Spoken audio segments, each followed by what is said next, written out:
Hi, Jaryd Krause, host of the Buying Online Businesses podcast. And do you want to buy an online business where your offer gets accepted first out of all of the other buyers? This is what we call being an attractive buyer. And in this episode, Robert, Kale, and myself from Digital Exits talk about how to become the most attractive buyer. We also talk about how to build relationships in the deal. We also talk about how to structure deals, add backs, and how to buy the best website business model for you and working out what that website business model actually is as well. So if you're looking to buy an online business and you don't know what website business model to go for and you want to ensure that your offer gets accepted before all other buyers, be sure to not miss this episode. Now, guys, before we start today's episode, I have an important and exciting announcement for you. I'm hosting the first ever Buying and Building Online Businesses Summit, and I'd love for you to join. We have 12 world-class speakers doing 7, 8, and 9 figures in business. We have some of the world's best website brokers, SEOs, and digital marketers.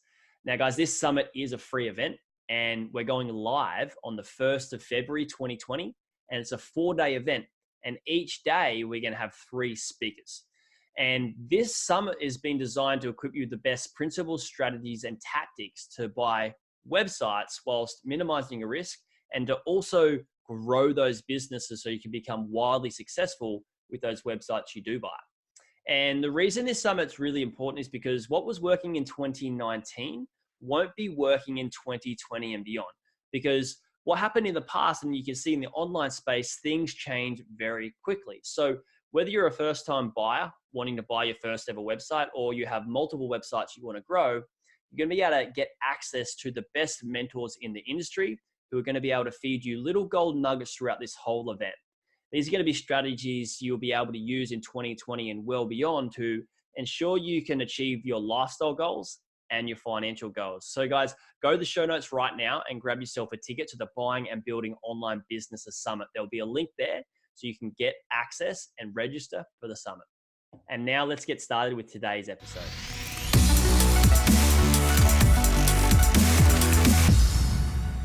All right. Hey, and welcome, Robert, to the Buying Online Businesses podcast. Really grateful for you to share your time with us and having you come on. No worries. Thanks for having me, Jaryd. So I noticed you started out and building your own site. Well, not just site, really, marketing agency, right? And then you sold that, and then you got into like a beauty product or a skincare product, and partnered with some big names like Costco and Nordstrom and all that sort of stuff. And what sort of made you transition into this? Yeah, so I had an affiliate networking business for about 5 years. And then with the girlfriend at the time, built the skincare business, and we had big partnerships with Costco and Nordstrom and stuff like that. And then I met Jock in LA. Jock is the founder and CEO of Digital Exits. We met playing poker in LA when I moved here about 5 years ago, playing poker at his house. And we would chat about, he had another affiliate business website. We would chat about online businesses, and he's bought and sold a couple of them. We just kind of chat about business casually. And then about 2 years ago, we started chatting about potentially working together with the digital exit stuff.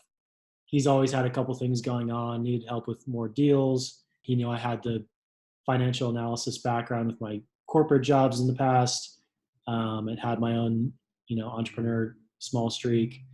And it helps to come to the table with that entrepreneur mindset to not only talk to sellers, but talk to buyers and present the business to them. So we got along pretty well and started working on some deals about 2 years ago, and now we're here. Yeah, it's cool. I've seen you guys around ever since I first started buying sites. When I first started, I was like, oh, wow, you guys are like the range of the sites you guys are selling is kind of out of my league as I'm just starting out.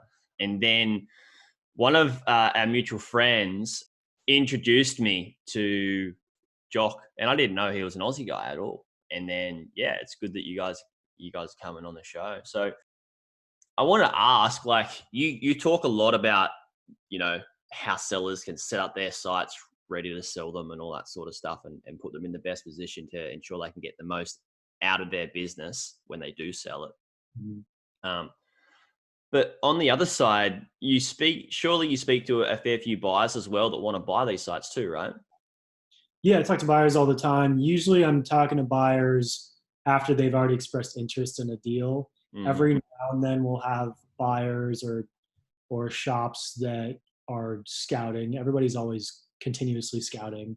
So some of them want to chat with us and talk about what deals we have that fit their criteria, or how they can, what's the best process of going about trying to find a good deal.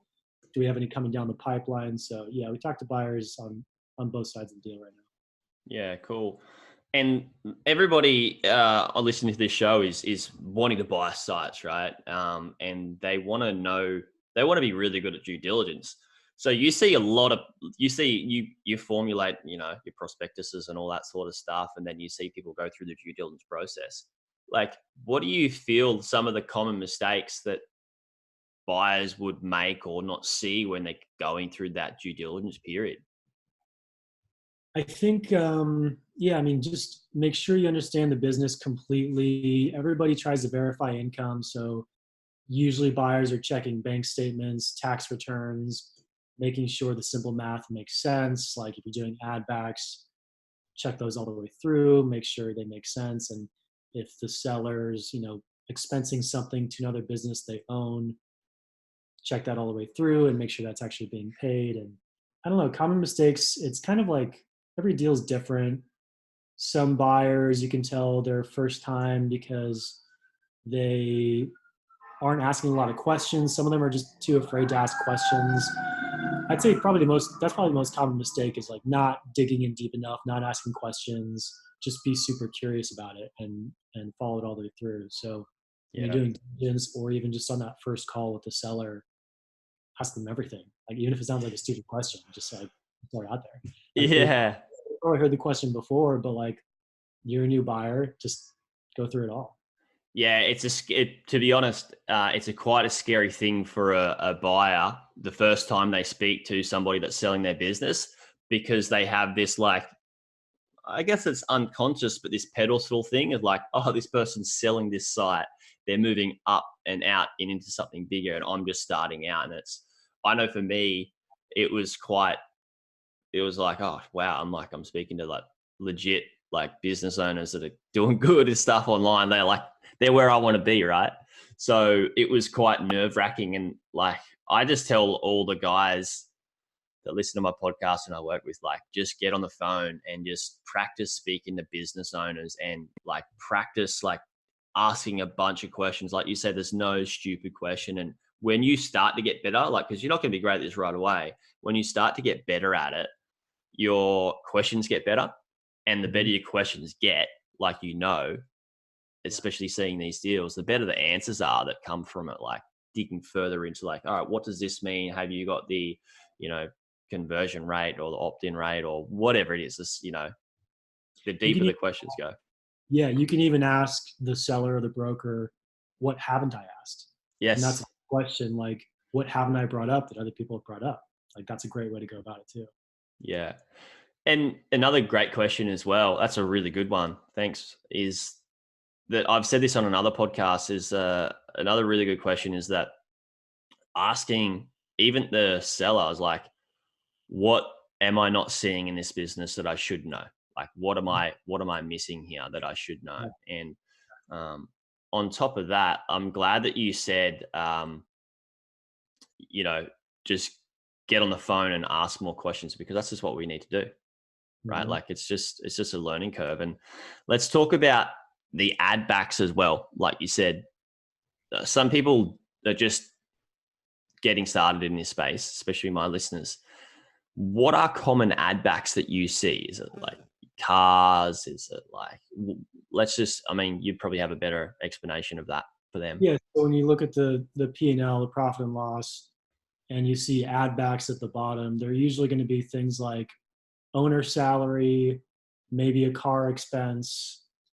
If they have an expense in the P&L like depreciation or interest, that'll be an add back. So what you're trying to achieve by adding those things back is getting a true EBITDA of the business, as if you were to inherit the business and if you were to run it. So you can see the true like cash flow of the business if you were to run the business. So you can anticipate how many years it would take you to make that money back on your investment, what you'd want to do if you want to make certain investments. If you want to increase marketing spend, you can understand how much will be left over. Like you can do some math on that. So when you see the add backs at the bottom, if there's something that seems gray area, like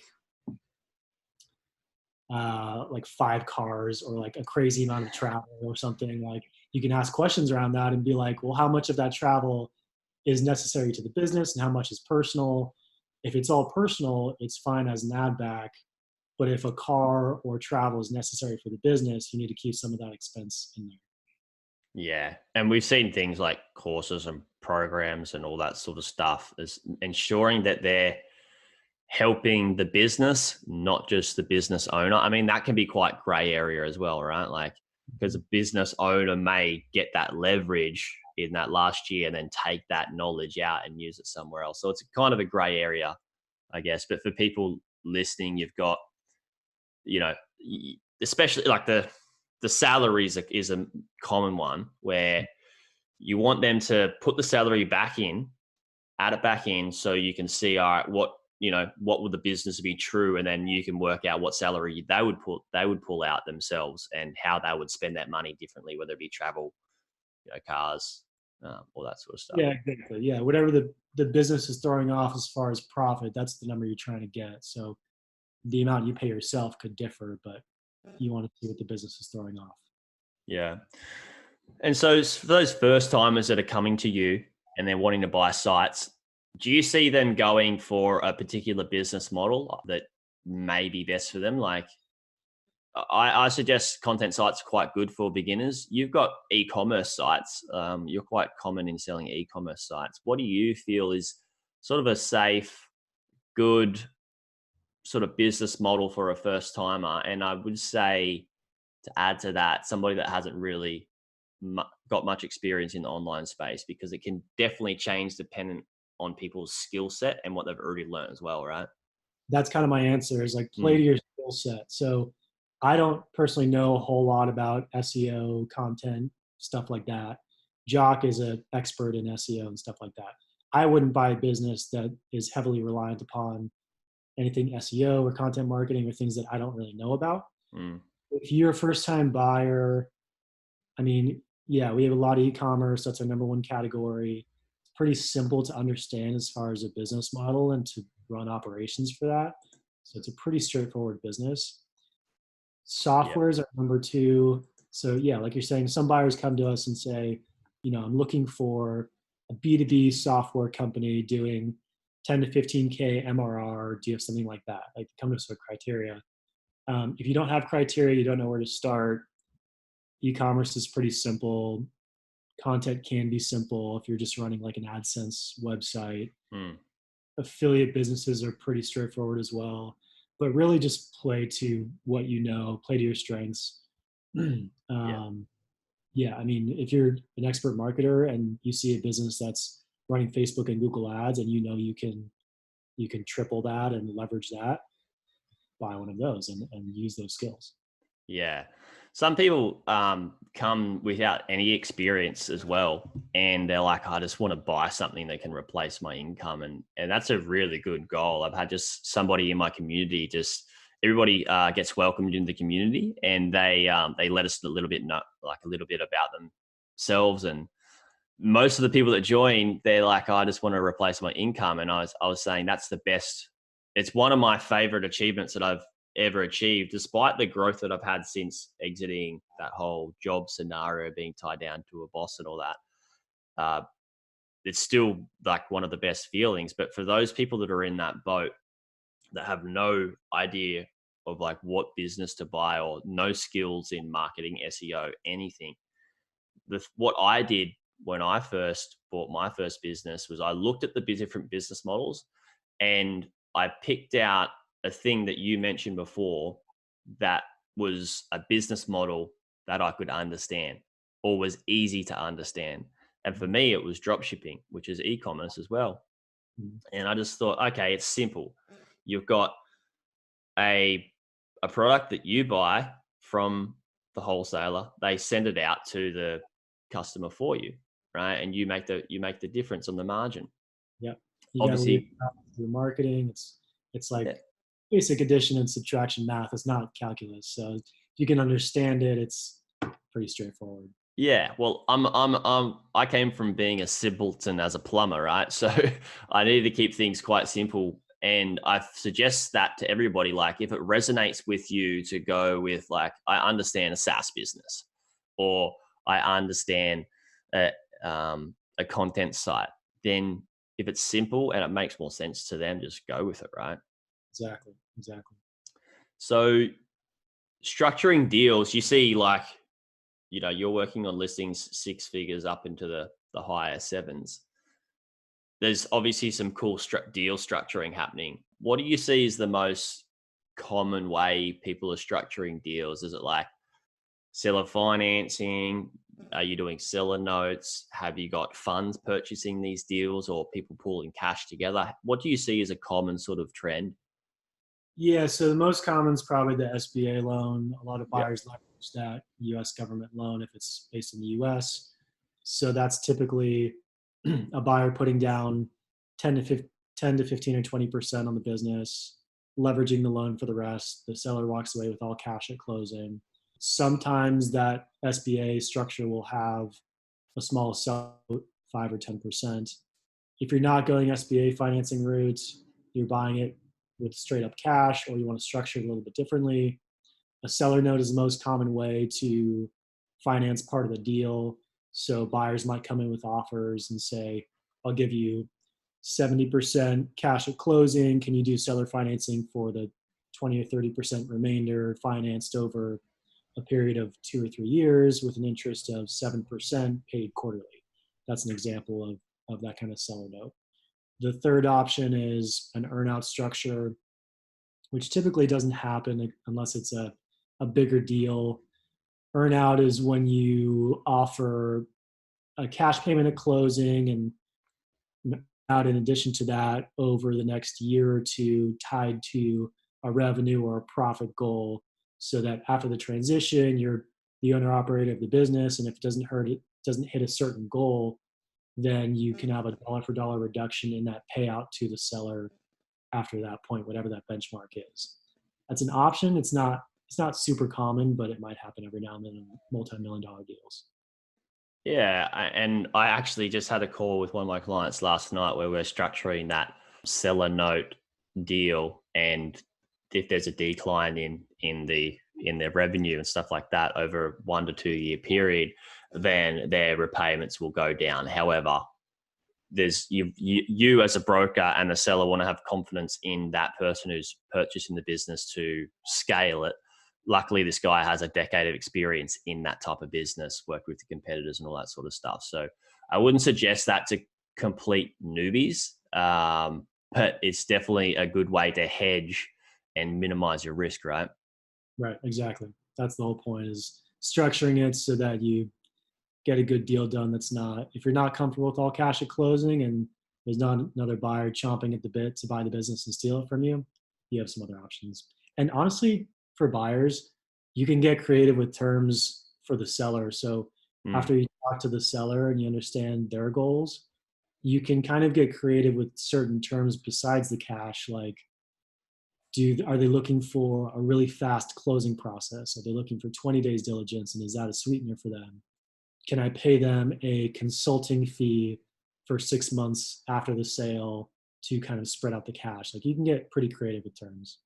Yeah, it's once you understand, and I've learned this from property, right? Once you understand what the seller actually wants, like sometimes if you need to like move somebody out of the property and pay them rent or whatever it is, it's the same with like this. If you need to help somebody with car repayments or whatever it is, still keep them paying them a wage or something in the business for a year you could just draw that onboarding process, Yeah. can't you? Yeah. About understanding what they want and trying to fill that gap. Yeah, exactly.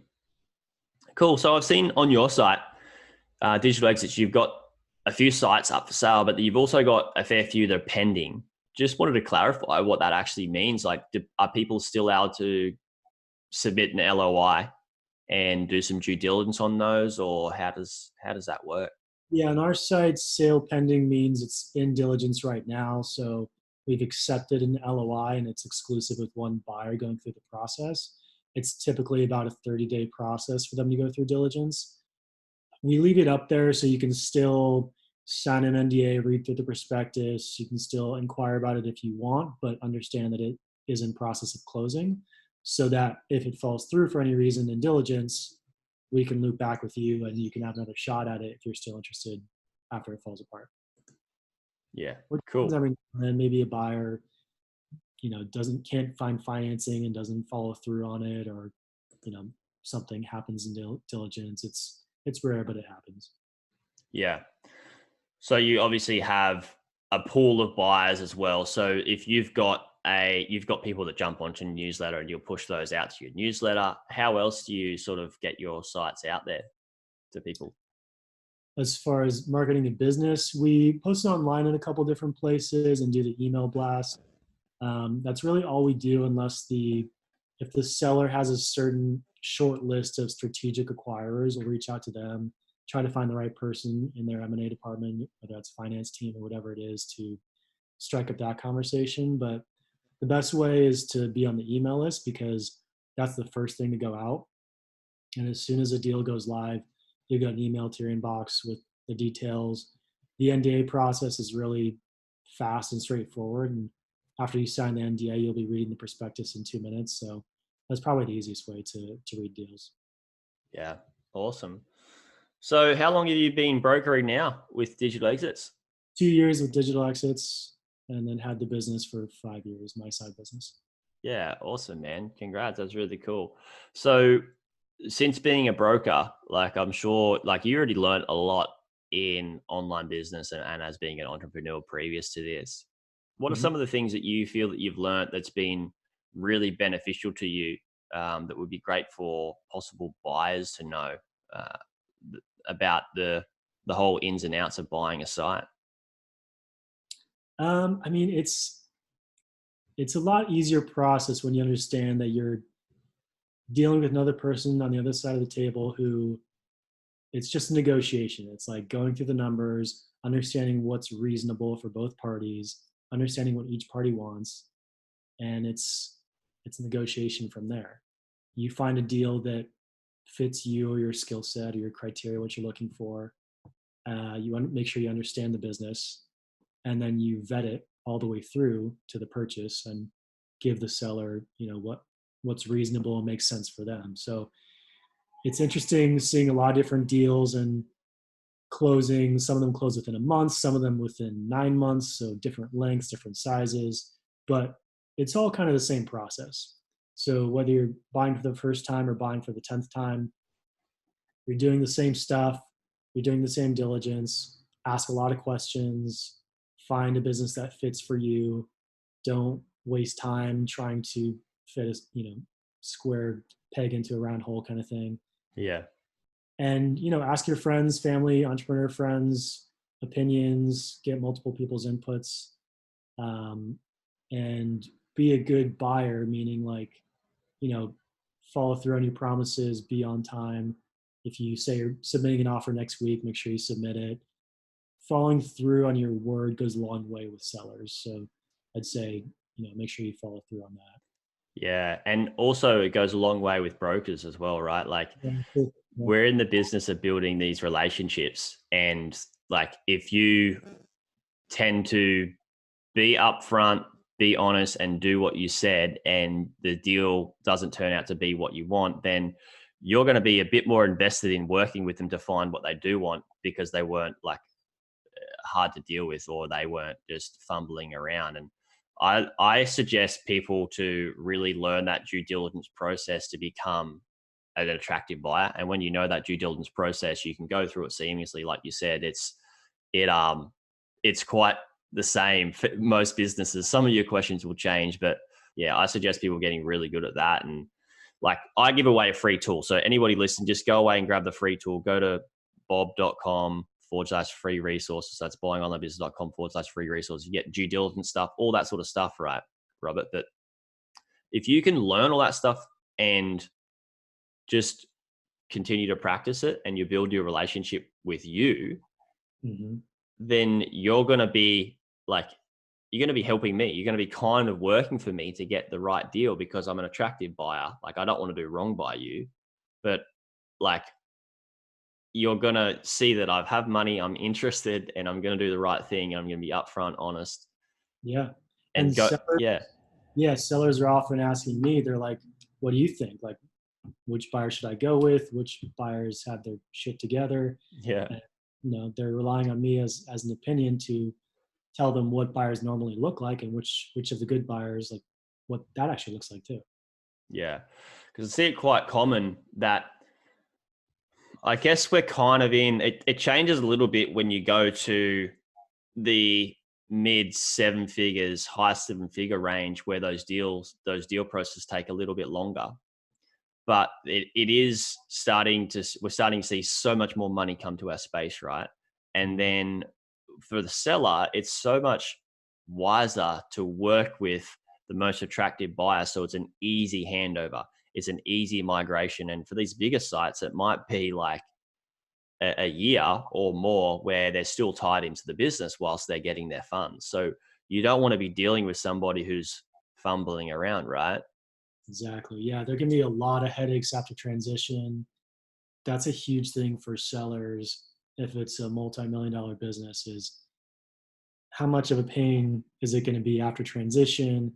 Does this buyer, have their stuff together and can they actually handle this after transition and work with me as a partner versus, you know, an acquisition and being more of a nuisance after I sell the business. So a huge part of selling the business for sellers is finding that partner that can not only take it to the next level financially, but work with you after transition.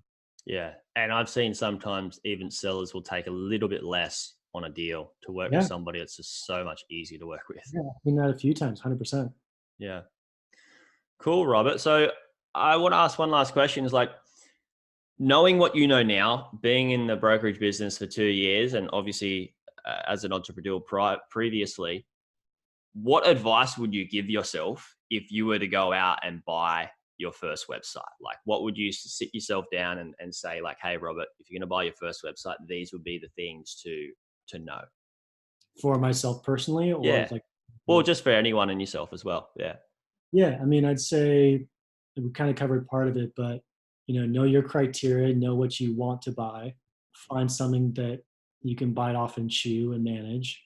Don't put down 5% on something you can't afford, and then you're in debt for 10 years and you're struggling. With that. And have a plan. Don't just buy something to fill a void or get yourself out of a job. That's a good motivator, but Mm. make sure you have a plan to grow the business, not just buy something that you'll keep stagnant as an income source. So really, really try to grow it after the transition too. That'd be my advice. Yeah. Getting into something, I've learned this from a previous mentor of mine is like acting out of like desperation, trying to make something happen because you're desperate to get out of a job can lead you way further back than where you even were when you first started, right? That's a negative. I've seen buyers, and we've sold to a buyer or two that were in that situation. It doesn't. It's not a good buyer turnout. Like you don't want that kind of. You want it to motivate you, but not be the sole reason. Yeah, yeah, and it's sad to see that somebody who's selling a quite established site see it go down the drain to somebody that's inexperienced for what they're trying to do. Yeah. Start off a bit slower and work your way up, right? Yeah, awesome. Thank you so much, Robert. Really appreciate you having you on. Thanks.